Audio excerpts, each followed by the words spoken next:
বরফের মতো সাদা শুভ্র লোমে আবৃত ভয়ঙ্কর সুন্দর নেকড়ে যুক্তরাষ্ট্রের নিরাপদ কোনো এক স্থানে খেলছে, বরফে গড়াগড়ি খাচ্ছে, গর্জন করছে আর দৌড়ে বেড়াচ্ছে ওরা।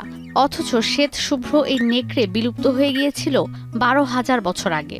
মার্কিন বায়োটেকনোলজি কোম্পানি কোলোসেল বায়োসায়েন্সের দাবি, শ্বেত শুভ্র নেকড়ের ডিএনএ সংগ্রহ করে ধূসর নেকড়ের জিনগত বৈশিষ্ট্যের পরিবর্তন ঘটিয়ে বিলুপ্ত হওয়া এই প্রাণী পৃথিবীর বুকে ফিরিয়ে এনেছেন তারা।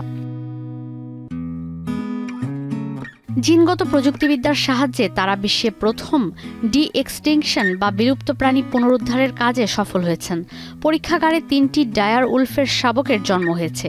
নেকড়ের 2 বাচ্চা রোমুসুল ও রেমুসের ভিডিও প্রকাশ করেছে কোলোসেল। কোম্পানি কর্তৃপক্ষ বলছে, 13,000 বছরের পুরনো সাদা নেকড়ের দাঁত থেকে ও 72,000 বয়সী সাদা নেকড়ের কানের জীবাশ্ম থেকে ডিএনএ সংগ্রহ করে সফলভাবে 2টি বাচ্চার জন্ম হয়।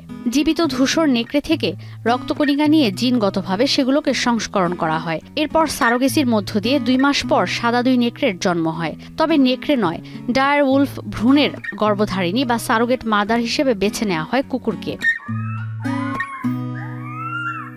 3 থেকে 6 মাস বয়সী সাদা লোমের এই নেকড়ের বাচ্চাগুলোর ওজন 80 পাউন্ড। বিলুপ্ত হওয়া প্রজাতির নতুন সংস্করণের লোমগুলো ধূসর নেকড়ের তুলনায় বেশ বড়। তবে বাবা আর মা নেকড়ের সঙ্গে শিকার করার সুযোগ না থাকায় এরা কখনোই জীবিকার জন্য বড় কোনো জন্তুর শিকার করতে পারবে না।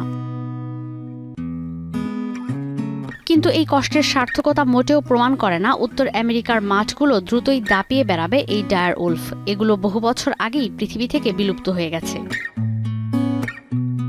ঈশিতা ব্রহ্ম, এখন বিশ্ব। একনল হ্যান্ড ওয়াশ 100% প্যারাবেন ফ্রি, তাই নিরাপদ হাতের জন্য আস্থা রাখুন একনলে।